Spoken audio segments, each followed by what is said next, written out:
Fire control, confirm all vectors. If they hesitate, we strike first. Colonel Darius Holt's words cut through the bunker's low murmur of consoles and men shifting in their seats. His tone had none of the theatrical weight of a politician. It was clipped, urgent, the way someone speaks when lives are already counted in risk columns. The subterranean command room vibrated faintly with the running of recycled air units and the churn of generators deep below. Dust trembled loose from the ceiling vents. Rows of operators hunched over their stations, eyes reflecting the cold light of heads-up displays that tracked the Armada overhead. The smell of heated wiring and stale coffee mixed with the metallic tang of sweat rising from men who hadn't left their posts in 30 hours. On the wall-sized display, the Armada's fleet loomed in Earth orbit, kilometers-long carriers and dagger-shaped escorts moving in cold symmetry. The alien transmission played again across every channel on the planet, translated in tonal monotony. 7 days to dismantle defenses, 7 days to surrender, 7 days to be absorbed. The words were delivered like courtroom verdicts, without rage, without gloating. They did not expect defiance. General Markov Wren stood stiff beside Holt, his broad shoulders filling the edges of his uniform jacket, eyes hard on the display. "They think a deadline keeps us paralyzed," he muttered. His voice carried the weight of decades spent holding lines, always underfunded, always underestimated. 7 days of panic, 7 days of politicians arguing, 7 days for them to deploy at leisure. Holt answered without turning his head. 7 days of illusion. They don't understand we've been preparing for 2 years. They've given us exactly what we need, a window to dictate the first shot. Wren's jaw tightened. "And if your projections are wrong?" "They aren't," Holt replied, not with arrogance, but with the quiet certainty of someone who had already considered every alternative. He gestured to Lieutenant Nico Brand at signals. "Run the ghost protocols, now." Brand's hand slid over his panel, eyes narrowing as code rolled across his screens. Above them, in silent orbits littered with rusted shells and dead relays, dormant satellites came alive. Rails charged with power drawn from hidden capacitors. Targeting solutions shifted from simulations into lethal intent. The first tungsten slug left its coil gun without fanfare. A silent spear accelerated to impossible speed. On the wall display, the tracking icon moved faster than human sight could follow. The impact marker bloomed across one of the Armada's frigates. A second followed, then a third, puncturing the alien shields that had been tuned against radiation and plasma, but never tested against brute kinetic violence. The escort fractured in silence, metal torn open as compartments vented and control vanished. The bunker shuddered with a cheer. From the operators, brief, harsh, quickly silenced by Holt's raised hand. "Don't celebrate yet, they'll answer." They did. Plasma fire lanced out from the fleet, bright columns knifing across orbit. Holt's display filled with impact alerts. Several coilgun satellites vanished, their icons blinking from blue to red to empty space. The room smelled sharper now, like overheated dust as cooling fans roared in the walls. Sweat slid down Holt's temple. "Deploy the microclouds," Holt ordered. Across Earth's orbital debris fields, the hidden drones activated. Each unit spread reflective chaff and electronic interference in broad swaths. The Armada's sensors returned echoes where nothing existed. Ranges distorted, phantom fleets forming in blind spots. On their flagship, Adjutant Varen barked doctrine into command relays, and the fleet responded exactly as Holt had modeled. Compressing formation, shields overlapping, narrowing their maneuver space to contain the phantom threat. Wren shook his head, half in disbelief. "You built this plan on the assumption they'd herd themselves into a box." Holt turned to him, his eyes unflinching. "Not assumption, history. They've done it in every campaign we traced." The ground beneath them vibrated as heavy doors sealed across deeper levels of the bunker, the thud carrying up through boots into bone. Operators worked in near silence now. The only sounds the clatter of keys, the hiss of the air system, and the occasional bark of an update shouted across rows. The general leaned closer. "Do you have any idea what you're gambling? Cities, infrastructure, entire grids. If this doesn't work, there won't be 7 days left." Holt's gaze hardened. "If we wait, we lose on their schedule. If we act, at least we fight on ours. A new voice broke across the comms, coarse with static. This is Battery 17, Sergeant Yan Cole reporting. Civilians cleared, grid demolition charges in place. If they come down, we'll make them choke on rubble. Holt keyed the response. Understood, Sergeant. Hold position until uplink confirmation. You'll have cover within the hour. The comm fell silent except for a brief sound that could have been a laugh, or perhaps just air crackling across a bad connection. Wren's eyes flickered at the words but said nothing. Holt knew what Cole had signed up for. His guns would hold until they were gone, and he had accepted it. Holt shifted back toward the display. Prepare stratoshield dispersal. Drones are at altitude. On screen, markers showed flights of high-altitude drones releasing canisters of fine reflective particulates into the jet streams. They spread like invisible ink, refracting beams, bending long-range sensors into useless smear. Earth's own radar, hardened to low-band operation, continued feeding reliable returns, while the Armada's targeting picture dissolved into noise. General Wren muttered, "They'll have to drop lower now," into turbulence. "That's the point," Holt said. The bunker's stale air grew heavier as more bodies packed in, tension thickening like pressure before a storm. Bran adjusted his headset, then turned. "Colonel, enemy fleet is shifting formation. Command vessel is broadcasting priority orders. They're tightening even further." Holt closed his eyes for 1 second, letting the confirmation settle like a stone in his chest. The models were right. They were behaving exactly as expected. It didn't mean victory. It meant the plan still lived. "Signal Captain Vale on the uplink ridge," Holt said, opening a channel to the man guarding the most critical node for the Archimedes array. Vale's voice came back steady, calm as if reporting drill. "Ridge secure. We've had scout drones probing. Nothing larger yet. My men are ready." "You'll hold that bus at all costs, Captain," Holt told him. "Understood," Vale answered. There was no bravado in his tone, only the finality of a man who knew what his assignment meant. Wren stepped closer, speaking low so only Holt could hear. "They'll bleed us dry before we even bring the mirrors online." Holt's voice stayed even. "Then we bleed them faster." The wall display updated, icons flickering as new salvos tracked from the Armada. The bunker lights dimmed momentarily as auxiliary power rerouted. Somewhere far above, another coilgun site vanished under incoming fire, its crew never given time to speak. Holt's throat tightened, but his eyes stayed locked forward. Every death was part of the ledger, and every name would be written.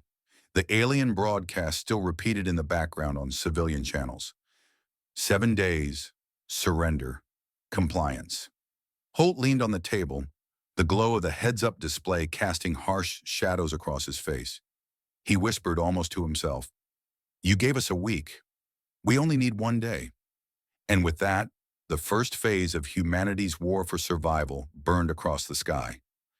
"Cut their range gates and reload the rails," Holt snapped, leaning over the laser plasma display as fleet icons shifted like a storm map. "If they cluster, we squeeze." Acknowledgements moved through the bunker. Vents pushed warm dust through the room. Keys clicked, boots scraped concrete, and a headset squealed before an operator yanked it off, blinking away tears. The floor vibrated as fresh power fed the hidden guns overhead. "Impact telemetry," Lieutenant Brand called. "First salvo scored 3 hull kills, 4 more crippled. Return fire scattered by the microclouds. They're tightening again." General Wren tipped his chin toward the main heads-up display as the Armada's formation shrank into a layered knot. "They're building a shell against a thing they can't name." "They will learn the name," Holt answered. "Momentum."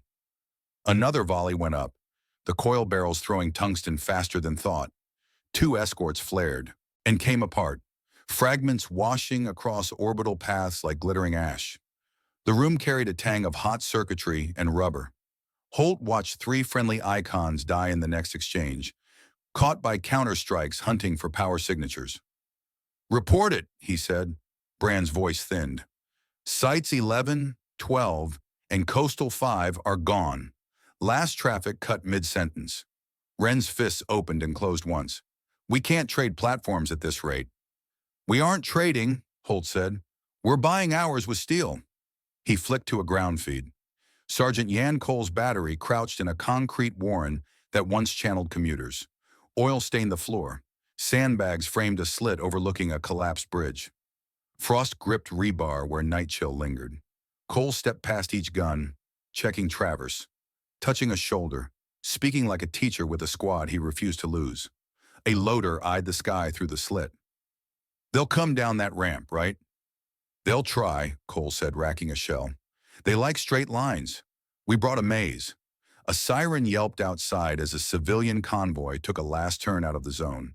Trucks rattled past, engines coughing, tires spraying grit. The odor of diesel drifted through the tunnel, mixing with cold stone and gun oil. Cole's radio crackled. Battery 17 ready for contact.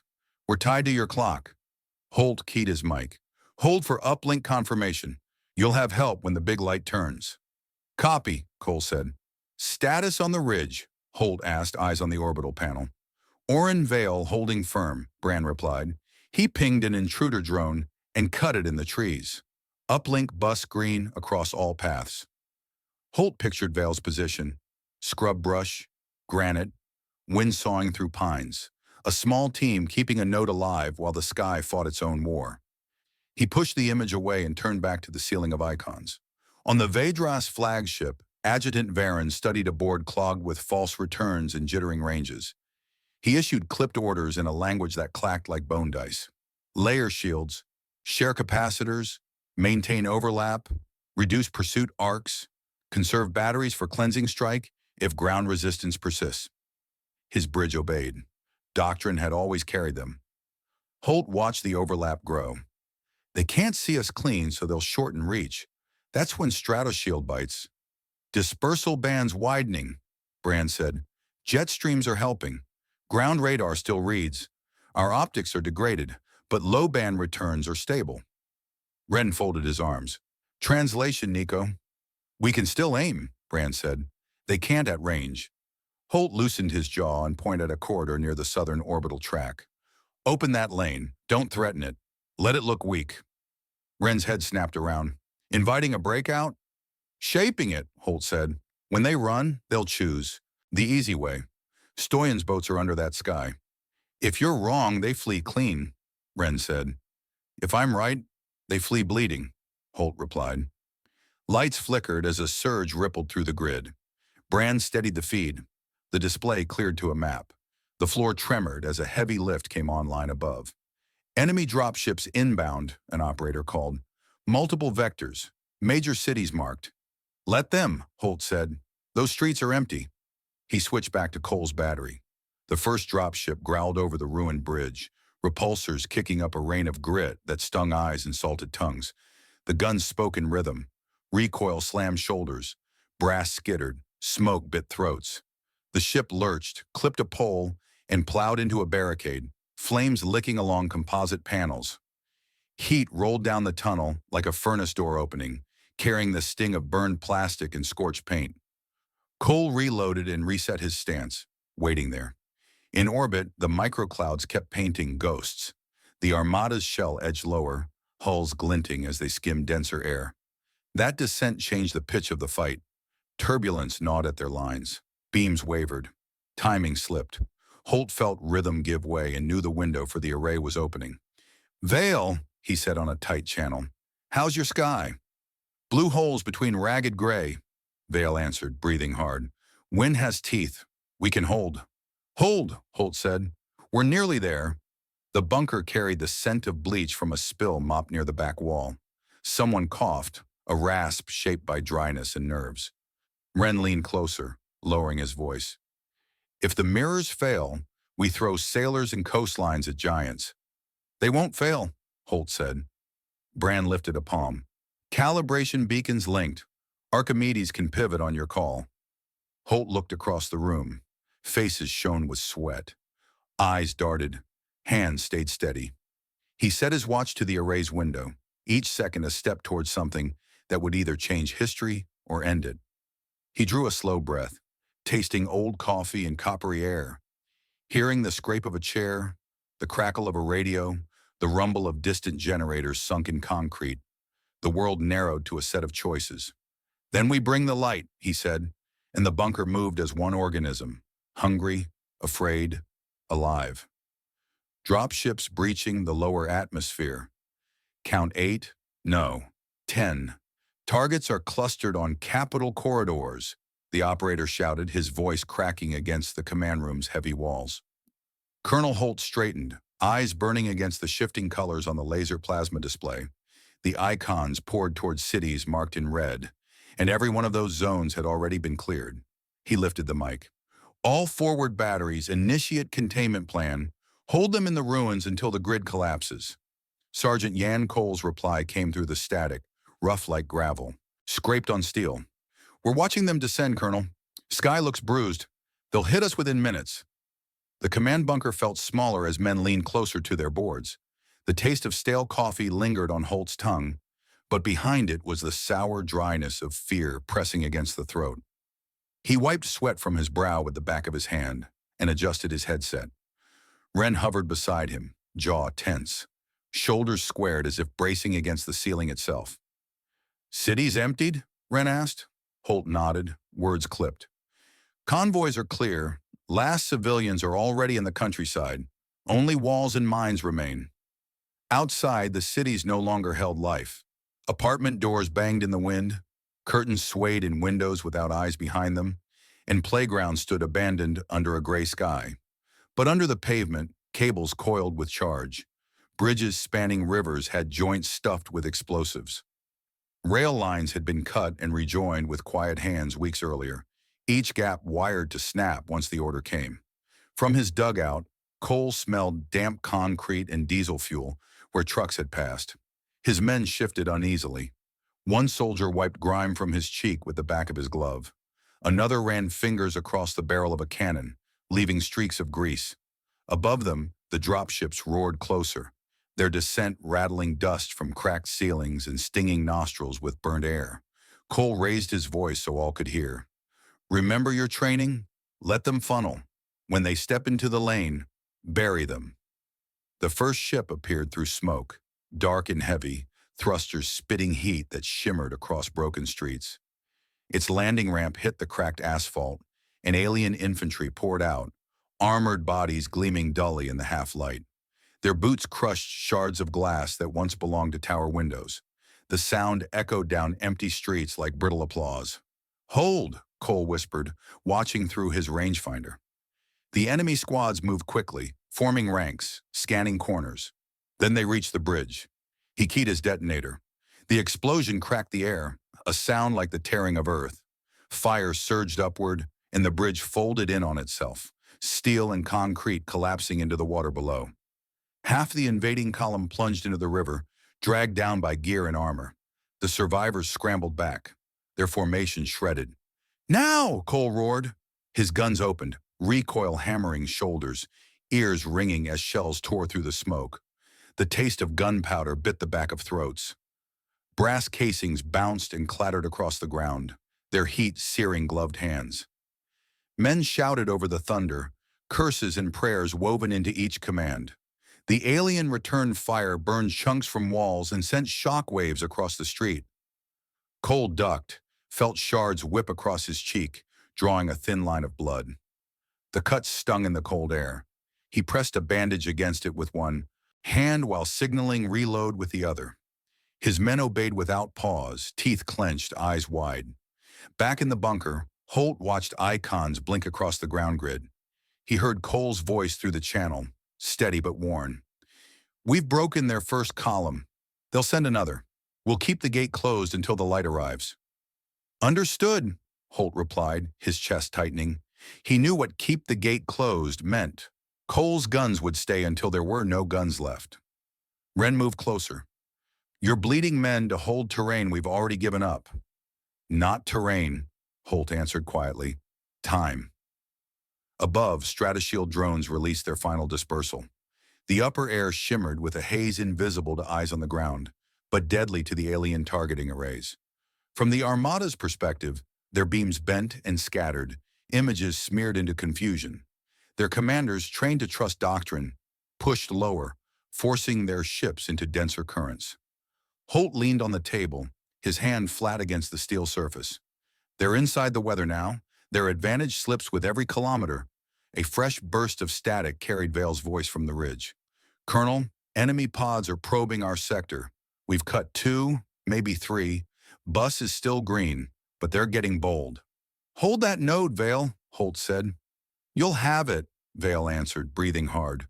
In the background, Holt could hear the crack of rifles, the crunch of boots on gravel, the rush of men moving. He smelled the phantom scent in his own memory. Pine sap, earth torn by shells, sweat-soaked cloth pressed against a rifle stock. He had walked ridges like that once. The laser plasma display shifted again. More red icons pushed into urban zones, dropships spreading their weight. Holt could almost feel the cities groaning under it, the hollow buildings echoing with alien footfalls, glass shattering beneath armored boots. He pictured the silence after convoys had left, children clutching packs in the dark, men carrying elderly fathers onto flatbeds, mothers lying that it was only a drill. He shut the thought away before it broke him. Report losses, Wren demanded. Bran answered. 6 batteries silenced, 4 more still firing. Urban sectors reduced to rubble, but enemy advance slowed. Civilian casualties, Wren pressed. Minimal, Bran said. Evacuation corridors held. Wren exhaled, the sound harsh through clenched teeth. At least you spared them. Holt's gaze remained locked on the map. That was the promise. Outside, Cole's men fought until their cannons glowed and barrels warped. Smoke burned their eyes, ash coated their tongues, and ears throbbed from endless concussions. When ammunition thinned, they scavenged from fallen comrades, lifting shells with trembling arms. Cole's voice stayed firm over the din, anchoring them, refusing despair. By dusk, the ground around them was scarred black. Flames licked collapsed towers. The enemy pulled back to regroup, leaving their dead scattered in heaps. Cole crouched behind shattered stone, breathing in smoke and blood, his lungs aching, skin blistered from heat. His radio crackled again. Sergeant Cole, Holt said, his tone subdued but resolute. You've bought us the hour. Archimedes will fire tonight. Cole smiled despite the ash streaking his face. Then it was worth it. He dropped the mic and signaled his men to reset their line. In the bunker, Holt lowered the headset and stood still. The room was filled with the hiss of machinery, the sharp tang of sweat, and the faint echo of boots scuffing concrete. He closed his eyes just long enough to feel the weight of every man still fighting in the ruins. Then he opened them, sharper than before. Begin final calibration of the mirror, he ordered. The ground has done its part. Now we finish what they began. The laser plasma display glowed red and blue as the Armada drifted deeper into Earth's sky, pulled against their will into the very trap Holt had built. Bring the mirrors into final alignment, Holt said, eyes fixed on the laser plasma display. If they dive lower, we cut them inside our weather. Array control reads ready, Bran answered, shoulders tight, jaw set. Ridge bus still green. On the uplink ridge, Captain Oren Vale lay behind a stony lip, as wind sawed through pines and scattered needles across his sleeve. Contact East Gully, he whispered into his throat mic. 3 pods down. We're moving. He signaled with 2 fingers, and his squad slid through scrub and rock. Boots grinding grit, rifles steady against cheeks. A scout drone scuttled past like a black beetle. Vale pinned it under a heel until its shell snapped. He tasted sap and soil as he raised his carbine and swept the tree line. Breath frosting, hands steady despite the cold biting his knuckles. Back in the bunker, General Wren planted a hand on the table and leaned toward the heads-up display. They're dipping again, he said. Icons slid into thicker air, formation tightening around the flagship. The room carried the bite of heated dust and old solder. Holt wiped sweat with his wrist and keyed interlink. All coastal boats mark the southern corridor. Do not show teeth until they bolt. Chief Aram Stoyan replied with the even cadence of a man who had lived under ice and waves. Sea lanes marked, tubes cold and waiting. In his control room, the air tasted of salt and oil. Men murmured over instruments while condensation beaded on pipes and dropped in soft taps. Frames creaked with every swell. Give me your window, Colonel. We'll be there. A tremor rolled through the bunker as power rerouted to the mirror network. Lights dimmed, then steadied. Bran read off numbers that would decide whether cities burned. Solar angle locked. Calibration beacons lit. One long arc at 19 minutes, then a short pass 42 minutes later. Cloud decks may shift between them. That gives us a blade and a hook, Holt said. We take the blade first. He opened a channel to Sergeant Yan Cole. You're close to dry? Cole coughed, voice gritty with smoke. One crate left. Street looks raked by fire. They keep testing our edge, then pulling back. Hold your lane 9 more minutes, Holt said. When the sky turns, everything moves. Cole let out a rasp that might have been a laugh. We'll hold. A burst of fire chopped through the transmission. He closed the line to save air and turned to his men. Water then checks. When they come again, feed the throat. He rinsed ash from his mouth with warm canteen water that tasted like tin and fatigue, then dragged an arm across a greasy breach and felt the familiar nick that told him the bolt still ran true. On the flagship, Adjutant Varen felt the deck tremble as another escort took a glancing blow. The tactical slate showed a fog of returns that refused to settle. The human atmosphere mangled every distant picture. Drop to the boundary layer, he ordered. Reacquire with short baselines. Ground detachments will finish the centers. His junior complied, mouth tightening at the edges. Ritual confidence thinning under weather and noise. Vale's ridge shuddered as something heavy touched down behind the tree line. He breathed crushed needles and damp loam, while figures moved through brush with careful cadence. They're here, he said. He squeezed twice. 2 shapes folded into ferns. The third fired a streak that shattered rock and peppered his cheek. Warm lines ran to the corner of his lip, iron on his tongue. Still green, he muttered, dragging himself to a new angle. Push left. Cut the gully mouth. Keep the bus alive. Storm cells building over the northern ocean, Bran reported. Could scatter the beam if we wait for the second pass. We won't, Holt said. We take the first and make it count. He looked at Ren. Any objections? Only one, Ren said. If you miss, we inherit heat we can't store. Then we won't miss. Holt keyed the array line. Archimedes control. This is Borealis. On my mark, pivot to segment 3 and hold until cutoff. Expect thermal feedback and fractured optics. Accept the losses. Control copies, a calm voice replied. It sounded like a man who had rehearsed disaster until it felt like muscle memory. Standing by. Cole settled in behind the gun and watched alien infantry push from alley mouths, armor scuffed by concrete dust. He waited until he could count spacing by breath, then popped a wall charge and turned the narrow street into a stone throat. The crew hammered a chain of rounds through the funnel. Broken masonry coughed powder that tasted like chalk. A team flanked right, and Cole snapped a carbine shot that took the lead trooper at the hip. He heard his loader curse, heard someone laugh in surprise, heard a shell clatter to the floor and spin until a boot trapped it. 2 minutes, Bran called. Mirrors entering path. Vale, Holt said, opening the ridge channel again. Status? Short, Vale answered. Down to 10. Bus holds. We have bleeding faces and steady hands. Understood, Holt said. He kept his voice flat so it would carry without shaking. You did what we needed. Not yet, Vale said, and cut the line because another pod crashed through the canopy and spilled armored shapes with blades that sparked against rock. Vale heaved a grenade, toppled one, then felt his thigh ignite as a shard lodged deep.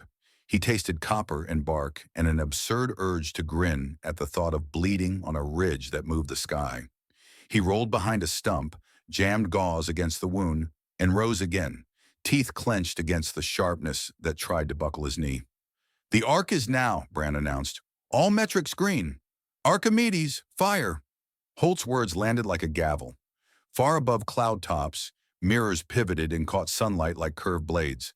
Energy narrowed into bright bands that swept the clustered ships dipping through weather. Shield readouts climbed, then screamed as heat ran beyond thresholds. The flagship's flanks glowed cherry, then white. Escorts flashed like magnesium struck by sparks. Beams chewed into hulls never built for that kind of burn. Plasma lances faltered as control nodes cooked. Confirm effect, Ren said through clenched teeth. Brand's hands shook as he read. Shield saturation across the formation. Multiple drive failures. 2 frigates dead stick. Scatter beginning. Stoy on, Holt barked. The lane is open. Understood, the submariner said, and far from land, hatches blew and cold air rushed across crewmen's faces. Missiles rose from black water with trails that steamed against the chill. Guidance heads found tags from beacon rockets. Seekers locked. Warheads climbed like hunting dogs scenting game. In his boat, Stoyan bit into stale bread he had saved for this hour and tasted salt and oil and hope. Vale slumped against granite as another charge popped timber and showered bark across his helmet. He forced his weight up and raised his rifle. Still green, he whispered, though nobody could hear him through the thunder inside his skull. He pressed the transmitter with a bloody thumb anyway and kept firing until the shapes at the tree line dropped or fled. Holt watched the Armada fold. Some ships clawed upward through weather that now worked against them. Others sagged as drives failed. The beam wandered as optics cracked from heat stress, then steadied enough for one last slash. Cut power, Holt ordered. Save what you can. We'll need the hook. The room exhaled as bulbs brightened, then settled to a thinner glow. Air tasted like dust and effort. Wren leaned on the table and let out a breath he seemed to have carried since the ultimatum. You hurt them, Holt nodded once. Now we finish the job. Scatter them further, Holt ordered, his voice rough from hours at the mic. If they think they see an open corridor, they'll take it. The bunker air was hot and close now, heavy with sweat, burnt wiring, and the bitter tang of coffee left too long on burners. Operators hunched deeper in their chairs, shoulders stiff, eyes sunken yet sharp. Wren stood beside Holt, coat unbuttoned, his hair plastered to his forehead, one hand gripping the back of a chair as if anchoring himself to the floor. On the laser plasma display, the Armada shifted again, formation no longer a solid knot, but a ragged scatter. The mirror strike had torn holes in their cohesion, and Holt saw panic bleed into doctrine. He leaned forward, fingers spread wide on the table, eyes narrowing at the gap he'd been carving for hours. That's the path, he said. They believe it's their chance out. Chief Stoyan's voice carried through the static from deep beneath the sea. We're set, Colonel. Tubes primed, crews strapped in.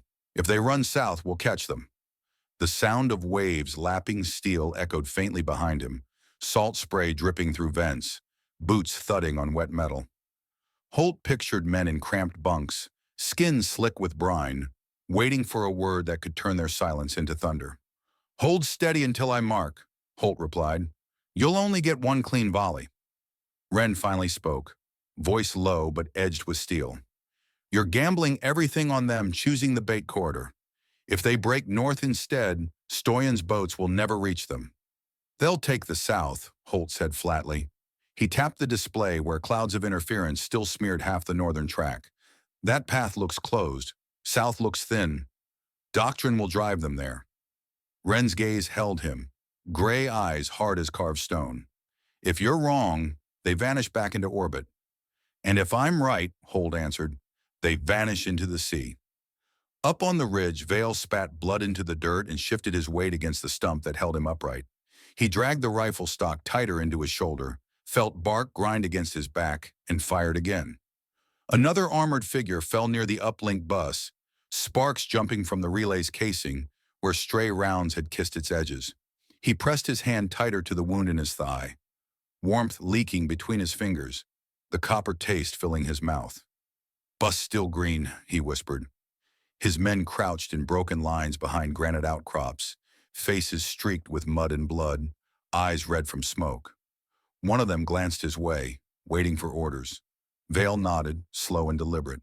Stay alive. Keep it standing. That's the mission. Far below, Sergeant Cole's battery was breaking apart under the second days. Wait.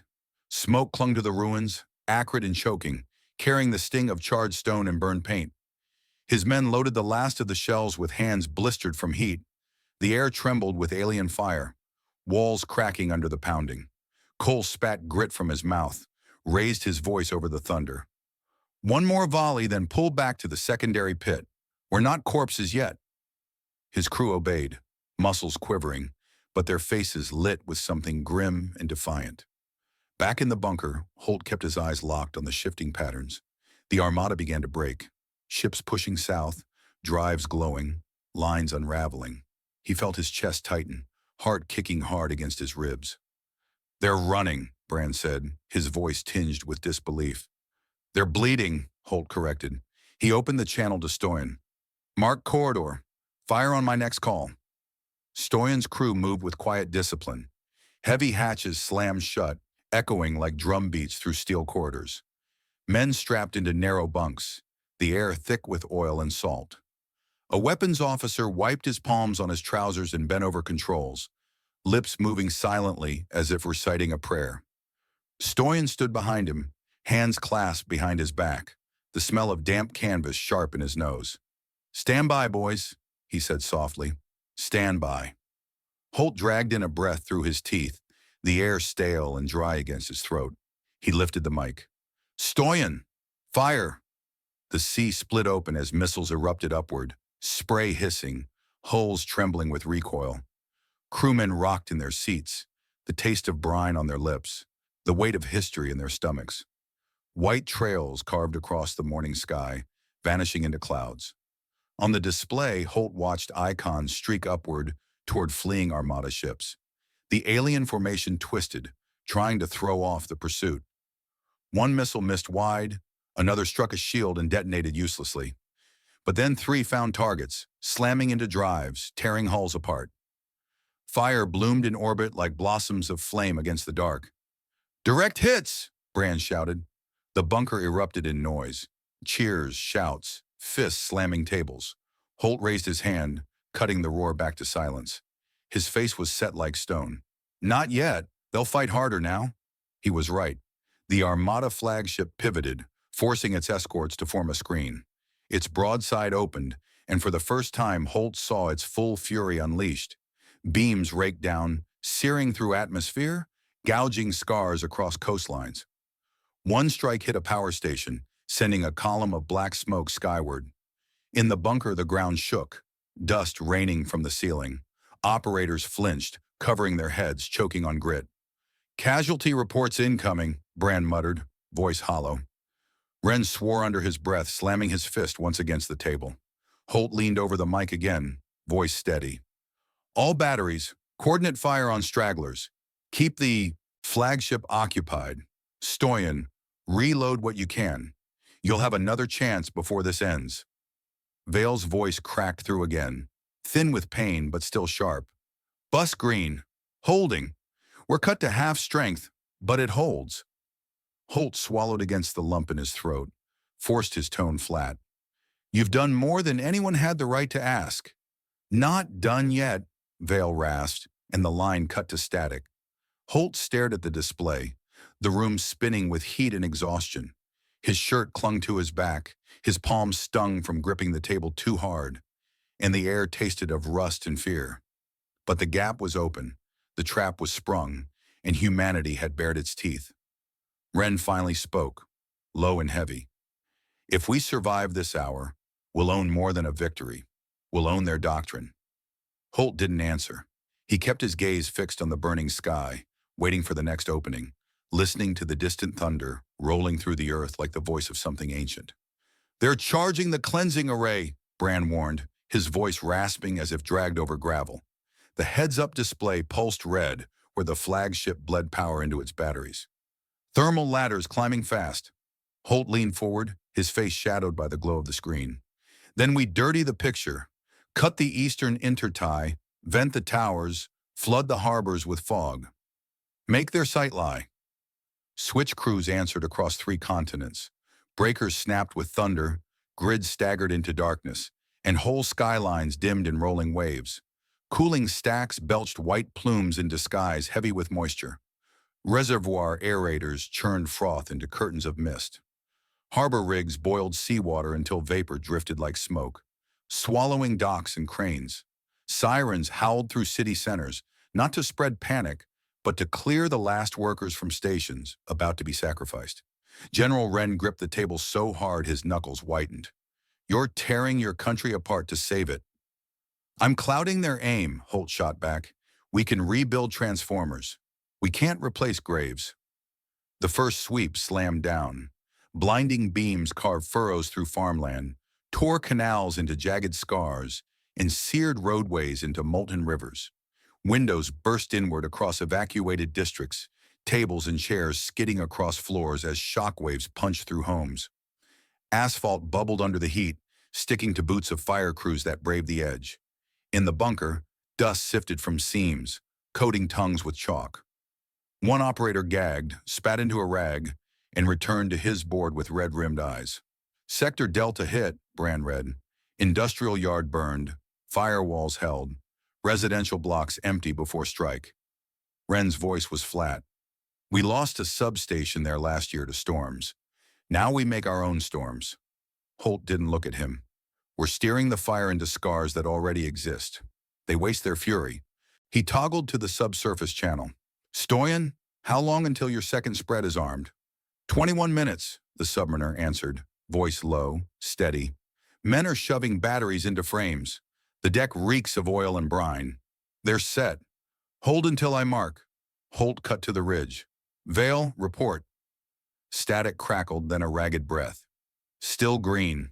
We are fewer. Bus hums like a beast. I limp now, but the relay lives. You matter more than you think, Holt said, surprising himself with the weight in his tone. Keep the relay alive, and Archimedes fires again. Nothing else matters. Copy. In the background, a branch snapped, rifles cracked, and Vale grunted. They send more teams. We send them back down. The second sweep came in shorter bursts, desperate stabs through fractured air. They scored stadium roofs, blistered an empty hospital lot, and welded rail lines already mined. A market caught the edge, pallets bursting into flame. Fire crews surged forward, foam spraying, boots smacking puddles. One paused, looked skyward at the searing trails, spat, and dragged the hose another yard without breaking stride. Enemy command packets lagging, Bran reported, sweat beading on his lip. Timers off. Their own formation is arguing. Holt allowed himself one nod. Doctrine collapses when the book no longer matches the field. Keep the chaos constant. On the flagship, Adjutant Varen ground his teeth as conflicting ranges filled his slate. His officers stumbled through contradictions, numbers swinging by city widths. He tasted copper on his tongue, swallowed hard, and barked, "Short passes again. Clean sectors. Push ground units forward. Atmosphere cannot cheat us forever." Ground units tried, and Cole's last crew met them in alleys clogged with plaster dust. Smoke bit their lungs, grit grated between teeth, and ears rang with each shot. "One shell each, then shift," Cole ordered, his throat raw. "If someone falls, we carry him later." An enemy squad darted across the open street. Explosives buried under curbs dropped the pavement, dragging half the team into a pit of fire. Cole's loader shoved the next round home, hands trembling, eyes wet. The cannon bucked, scattering the survivors into the rubble. "Battery 17, Holt called, voice tight. "You've done enough. Pull back to the rural line." Cole closed his eyes, breathing through his teeth, then glanced at the blackened faces of the few still standing. "We're moving," he said, lifting the mic. "We'll take what we can carry." Wren's shoulders eased a fraction. "You finally gave a retreat order." "I gave an extraction," Holt said coldly. "Their fight isn't finished." The flagship tried a third sweep and faltered. Sensors refused to lock. Power warnings stacked across their consoles. Holt saw the hesitation and pounced. "Bring the coil guns back online. One more pattern." "Rails are few," Bran warned. "Then fire with what remains." "Let the dead rest," Holt replied. Old satellites stirred once more. Tungsten lances screamed through orbit. One shattered a keel, another punched through a drive cone that sputtered into silence.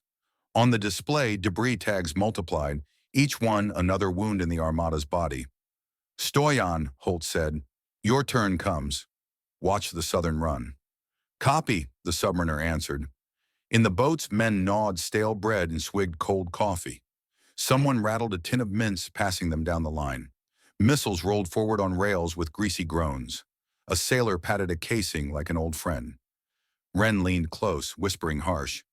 "If this fails, the lights we killed won't return for months."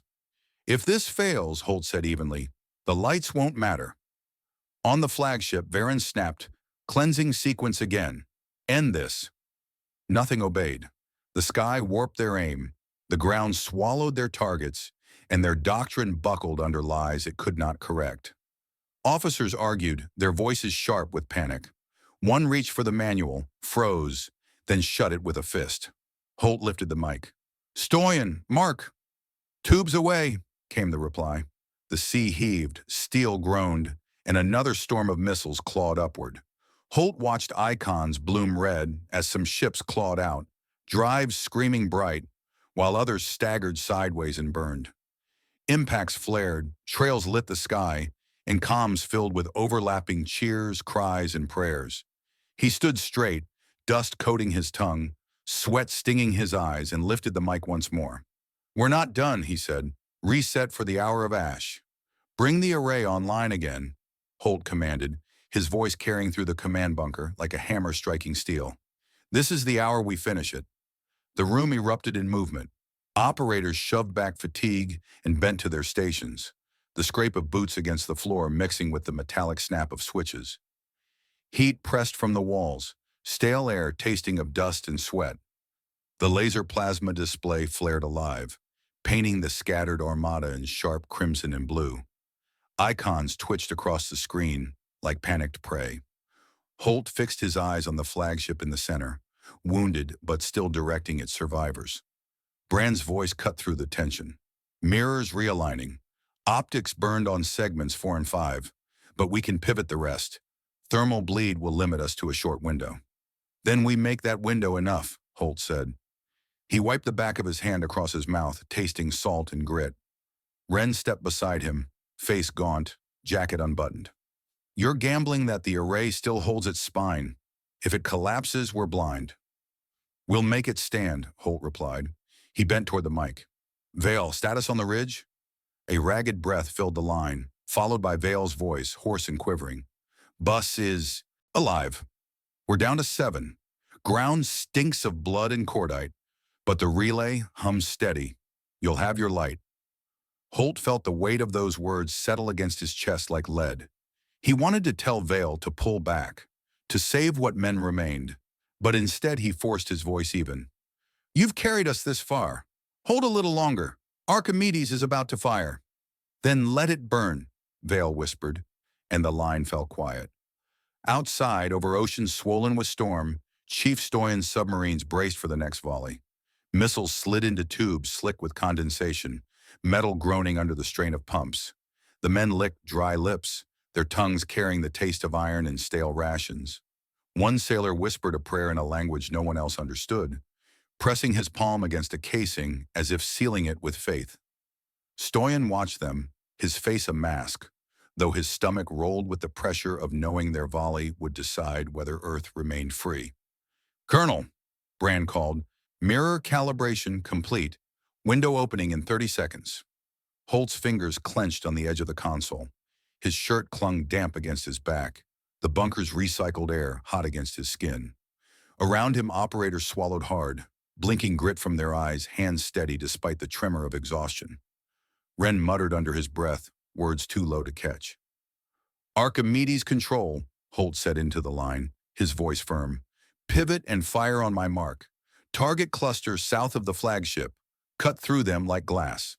The reply came calm, deliberate. "Acknowledged. Beams aligned." Up on the ridge, Vale watched the sky flare white as the mirrors locked sunlight into narrow bands. His ears rang with alien fire chewing bark and stone, but his eyes tracked the moment when day itself seemed sharpened into blades. "It's here," he whispered, pressing bloody fingers to the mic. In orbit, the beams struck. Shield lines flared, screamed, and failed. The clustered escorts lit like struck magnesium, hulls cracking, drives venting fire. The flagship bucked under the surge, plating bubbling, its command spires melting. The Armada's discipline shattered, ships scattered wildly, some clawing upward, others tumbling into uncontrolled descent. "Direct hits!" Brand shouted, unable to mask the astonishment. "Formation collapse. 3 confirmed kills. Flagship crippled." The bunker shook as a retaliatory beam raked through the atmosphere, gouging a coastline and sending shockwaves that rattled every bone in the room. Ren staggered, caught himself against the table and growled, "They're wounded, but still dangerous." "Stoi on," Holt barked. "The moment is now." Beneath black waves, hatches thundered open. Missiles leapt skyward, trails of steam rising from the ocean like the breath of giants. Crews were thrown against bulkheads, ears ringing, the taste of salt heavy on their lips. Stoyan's voice was steady, though his throat burned dry. "All birds airborne. Targets locked." On the display, icons surged toward fleeing Armada ships. Some scattered wide, desperate to outrun the hunters. One missile veered off and vanished into nothing. Another struck, splitting an escort in half. Two more slammed into a battleship's spine, ripping it open with a glare brighter than lightning. Red markers multiplied until half the screen seemed to flame. Holt's throat tightened. He exhaled once, sharp, then spoke. "Coil guns, fire whatever remains. Strike them while they're reeling." The last of the satellites spat tungsten into the chaos. One round speared through a fleeing hull, another cracked open a carrier's flank. Pieces of glowing debris streaked across the sky, trailing smoke and fire as gravity dragged them down. Cities trembled as fragments rained through the clouds, streaking over rooftops like dying stars. The command room erupted in overlapping voices, cheers, prayers, cries of disbelief. Ren raised a hand, silencing them. His voice was raw but fierce. They thought themselves untouchable. Now they bleed. Holt glanced at him, then back at the display. His eyes were dry, his chest hollow, his mind already racing to the next hour. "This isn't over. Until the flagship is ash, they'll fight." Up on the ridge, Vale forced himself upright against the stump, blood slicking his thigh. He tasted copper and earth. His men crouched in the dirt around him, faces pale, rifles gripped tight. He keyed the mic with trembling hands. "Colonel," he croaked, "the bus still lives. Give them hell." "You already did," Holt murmured, so low no one else heard. The flagship flared again, desperate, venting every remaining weapon. Beams raked the stratosphere, wild and ragged, tearing holes in clouds. One strike licked the ground near a dam, sending a column of steam roaring skyward. Holt smelled dust as it filtered through vents, the room vibrating with the shock. "Target that spine," he ordered, voice like ice. "Archimedes, sweep again. Coil guns, finish it." The mirrors angled one final time. Sunlight sharpened into a lance. It burned through the flagship's wounded flank, cutting deep into its core. Explosions rippled outward, each one hammering the flagship into silence. Its icon flickered, then dissolved from the display.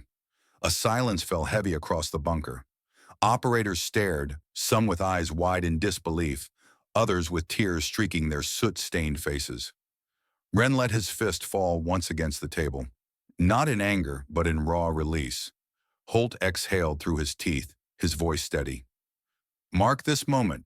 In 1 hour we broke their armada." And overhead the sky burned with falling wreckage, each trail marking another grave in orbit. "Get confirmation," Holt said, his voice steady, though his throat was raw. "Is the flagship gone?" Bran wiped grime from his eyes, his hands shaking as he read. The returns. No signals, no drives, nothing left but falling wreckage. He swallowed, his voice breaking. "It's finished." The bunker seemed to exhale at once. Men sagged in their chairs, backs arching, arms limp across consoles. The air was thick with dust shaken from vents, tasting of stone and copper. General Ren lowered himself onto the edge of the table, his chest heaving.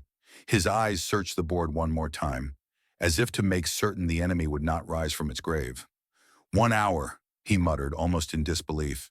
An empire brought to its knees in 1 hour. Holt didn't allow himself relief. He keyed the ridge frequency. "Vale, report." Only static answered at first, then a faint, broken voice.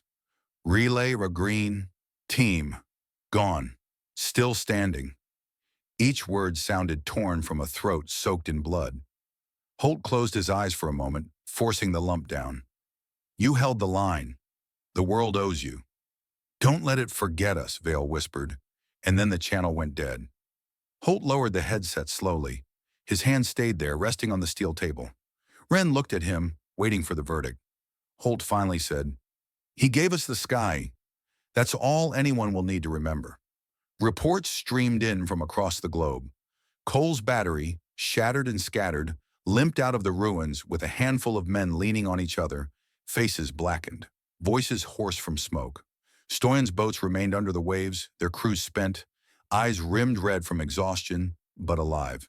Cities flickered with blackout, but most civilians were safe. Casualty numbers came like hammer strikes, each one carving a scar deeper, yet far less than what might have been. Ren rubbed a calloused hand down his face, leaving a streak of grime across his cheek. "You saved more than you destroyed." His voice cracked as if unused to saying anything but orders. "But the cost, we'll be counting it for years." Holt turned toward him, his face hard but his eyes were hollow. "That's the price of being underestimated. We couldn't match their fleets, but we could break their certainty, and certainty was all they trusted." The heads-up display shifted as analysts decrypted the final transmissions, captured before the flagship disintegrated. Red letters scrolled across the wall. "Reclassification order issued," Brand read aloud. "Humanity designated strategic hazard. Quarantine recommended." The room fell silent. Operators stared, some with disbelief, others with grim pride. Ren barked a sharp laugh that echoed harshly. "We've gone from nothing to a threat in less than a day." Holt didn't laugh. He watched the words crawl upward, his jaw clenched. "They'll come again, but not with the same arrogance. Next time, they'll prepare for the animal that bit them." Ren turned to him. "And what will we be preparing for?" Holt finally allowed himself to lean against the table, his arms heavy, his mind replaying every face lost. "We'll prepare for survival, the same way we always have, by turning their assumptions into weapons." This was never about meeting strength with strength. It was about forcing them into a world they couldn't control. That's where we live. That's where we win. Hours later, when the fires dimmed and the skies cleared, Holt walked out of the bunker for the first time since the battle began. The air outside was sharp with ash and wet concrete, the ground littered with fragments of glass from shattered windows. Sirens wailed distantly where emergency crews rushed to burning blocks. Children huddled under blankets in stadium shelters, eyes wide, voices hushed. Men in torn uniforms carried stretchers through streets that had once been markets. A convoy passed, headlights swinging across Holt's boots. Cole sat in the back of a truck, bandaged head resting against the frame. His eyes met Holt's for a moment. He raised a hand in a weary salute. Holt returned it silently, feeling the sting behind his eyes. At the coast, wreckage rained into the sea. Flaming trails cut across the horizon like scars across the heavens. Waves hissed as debris struck the water, steam rising into the night. Stoyan submarines surfaced to watch. Sailors stood on slick decks, their faces lit by the glow of falling fire. The smell of salt sharp in the wind. They said nothing, only stared upward as the last remnants of the Armada turned to cinders. In the days that followed, Holt sat in a dim council chamber, reading casualty lists. He refused parades and speeches. He signed orders to decommission half of Archimedes, sealing its weapons under locks. "If we use it without need, we become what we fought," he told Ren, who grumbled but signed beside him. Together they drafted the doctrine papers that would be studied for generations. Counter-ritual warfare, the art of breaking empires by turning their routines into death traps. But before all that, before history books and lectures, Holt visited the ridge. Snow dusted the ground now, clinging to broken branches and scorched stone. The relay bus still stood, blackened but functional. Bodies had been removed, but the earth still carried the dark stains where Vale and his men had fallen. Holt stood there alone, the cold air biting his lungs, the taste of frost on his tongue. He whispered a name into the wind, then turned away, knowing it would echo longer than any anthem. When he returned to Borealis, Ren was waiting. The general held a slip of decrypted text, one of the last enemy transmissions. "Listen to this," Ren said, his voice thick. He read slowly, each word like a nail. "For God's sake, stop provoking them." Holt took the paper, stared at the jagged script for a long time, and folded it neatly. Then they finally learned, he said. We don't break on their timetable.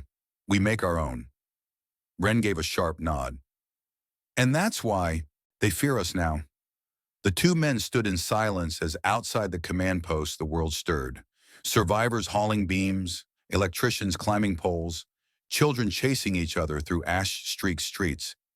It would take months to rebuild, years to recover, but Earth still breathed, still moved, still chose its own way forward. Holt looked at the horizon, streaked with smoke and firelight, and felt the weight settle into something permanent. Not triumph, not glory, but certainty. Humanity had proven itself against an empire that thought it could dictate their fate. The Armada had given them a week to submit. In a single day, in a single hour of ash and fury, humanity had answered.